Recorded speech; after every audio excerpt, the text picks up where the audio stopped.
A high-end restaurant, chandeliers glowing, guests whispering as a young billionaire tries to calm his one-year-old son, but the baby's cries shake the whole room.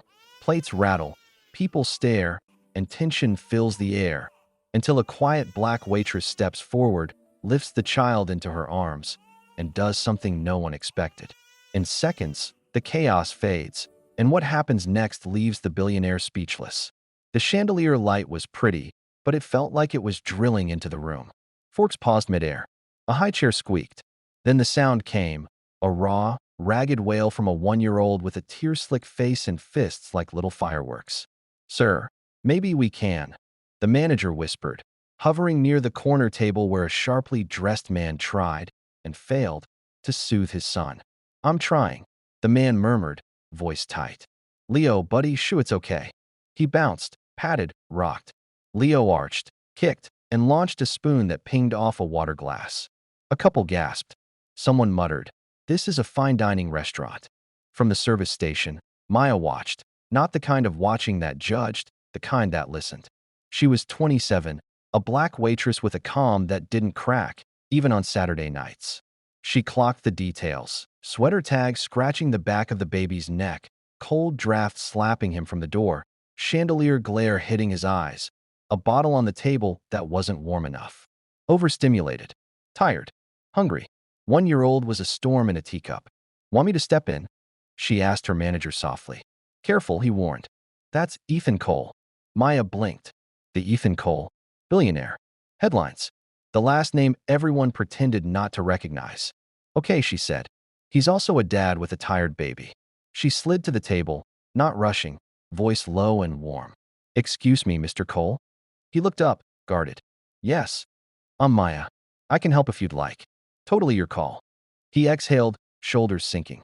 "If you can do anything, I'll." "Look, I just need 10 minutes to get him settled." "May I?" She nodded at Leo, keeping her hands visible, not assuming. Ethan hesitated, then gave a tiny nod. Maya crouched, so she was level with Leo's furious little world. "Hey, big feelings. You're telling us something, huh?" She smiled, tucked the scratchy tag into the collar, and turned the high chair away from the chandelier. "Could we dim those front lights a notch?" she called to the host's stand. The lights softened. Leo hiccuped. The room exhaled. Maya lifted him with the slow, sure confidence of someone who'd carried many babies that weren't hers. "Okay, Leo, we're gonna sway."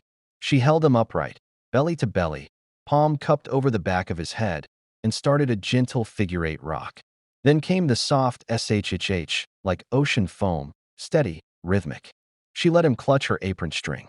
"Can I warm that bottle 30 seconds?" she asked. "Please," Ethan said, eyes glazed with gratitude. She passed Leo back for a beat and darted to the station. On the way, she asked the hostess to keep the door closed to kill the draft and the manager to seat new guests toward the back. She returned with the bottle warm and a folded linen napkin, which she tucked between Leo's cheek and Ethan's suit jacket so the wool wouldn't itch. "Try this hold," she coached, guiding Ethan's hands. Chest to chest, left hand under his diaper for a little lift, right hand on the shoulder blades. "Sway from your hips, not your arms. Breathe slow, like you're trying to fog a window." Ethan followed. It looked clumsy at first. Then, strangely right. Leo's cry dropped from thunder to rain. A woman at the next table smiled behind her menu. Someone whispered, "She's a baby whisperer." The manager pretended to rearrange cutlery while actually watching Maya's micro-miracles. Maya set the bottle in Ethan's hand. "Offer, don't push. Let him find it." Leo latched, greedy and relieved. His fists unclenched. The room, once tight as a drum, loosened. "You're amazing," Ethan said, voice low so it wouldn't jar the baby. "How did you?" "Used to babysit my nephew while my sister pulled double shifts," Maya said. "NICU graduate. He taught me patience I didn't know I had." Ethan's mouth softened. "My wife." He stopped, something moving behind his eyes. "It's just me and him tonight." "I'm sorry," Maya said simply. "No pity, just presence." "It's a lot. You're doing okay." He laughed once, brittle and honest. "I closed a 9-figure deal last week. This feels harder." "Because it matters more," Maya said. A different kind of silence landed, respectful, human. Maya glanced at the dining room. Guests had returned to their meals, but the energy had shifted. Softer. Kinder. Leo's eyelids fluttered. He drank, sighed, and pushed the bottle away. Maya set it down. That's his I'm good. You might get a burp and a nap if we keep the sway. Ethan tried it himself, and when Leo belched like a tiny sailor, he grinned, unguarded for the first time. There it is. Sir. The manager murmured, approaching, ready to comp dinners, to apologize on behalf of chaos. Ethan shook his head. No, I owe the room an apology. He stood carefully with Leo mellow and heavy in his arms. Everyone, he said, pitch gentle. I'm sorry for the disruption. I appreciate your patience. He reached for his card. Please put every table's dessert on me. People nodded. A few clapped softly. It wasn't about money, not really. It was the humility. Maya started to back away, but Ethan turned to her. You saved my night. You saved it, she corrected. I just dimmed the lights. He studied her for a beat. What's next for you, Maya? You're not staying a server forever. She smiled. I'm working on it. Culinary school apps. I want to run a community kitchen, good food, no stigma.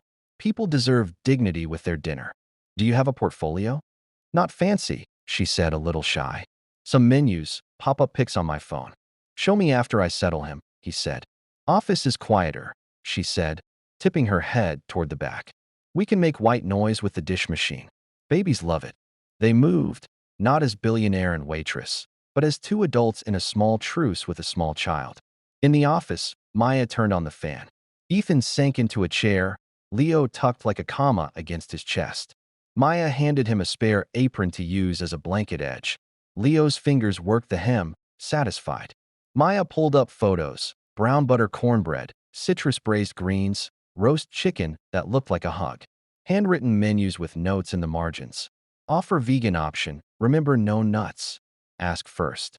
Ethan scrolled, eyes bright. This is more than food, he said. It's care. That's the whole point. He hesitated, then spoke like he was stepping off a cliff. I can sponsor a scholarship. Not as a favor, because this matters. You center people. That's rare. Maya blinked. Mr. Cole, I didn't help your son to get. I know, he said. That's why I trust you with it. She let the idea breathe, then nodded, slow. I'll accept if we do it right. A formal fund. Not just for me. One slot every year for a worker from a place like this, with a mentor, not just tuition. A grin tugged at his mouth. Deal. We'll set it up. Maya laughed under her breath. Just like that. He looked down at Leo, now asleep, mouth open in peaceful surrender. The hardest things in life aren't contracts. They're choosing to show up when it's loud and you're tired. You showed up. They returned to the dining room. The chandelier still glowed, but it didn't feel harsh anymore. Ethan signed the check with a quiet flourish and slipped a note to the manager. Raise for Maya, start tonight. Also, staff family room. Let's talk. At the door, he paused. Maya, yeah. Could you write down that shoulder blade trick? And the breathing? I'm out here Googling at 3 a.m., and none of those blogs talk like you. She grabbed a receipt and a pen. Sway from the hips. She'll like the ocean. Warm the bottle, dim the lights, tuck the tag, and remind yourself you're not failing. You're learning each other. He folded the note like it was more valuable than his card. Thank you. You got this, Dad, she said softly. The door opened, and for once the draft was gentle. Outside, the city kept being a city. Inside, the room hummed with a little more grace. A busser whispered to Maya, You're kind of a legend. She shrugged, cheeks hot. He just needed someone to hear him. Which one? The busser teased. The baby or the billionaire? Maya grinned. Both. In the kitchen, tickets clipped and orders flew, but the staff moved with lighter shoulders. At the host stand, a woman asked for the server with the quiet voice. In the office, the fan still made its makeshift ocean. On the sidewalk, a father held his sleeping son a little closer than he had before. And in a note on a billionaire's phone, under a new contact named Maya Chef, were the words, Dim the lights, tuck the tag, breathe slow, and lead with care.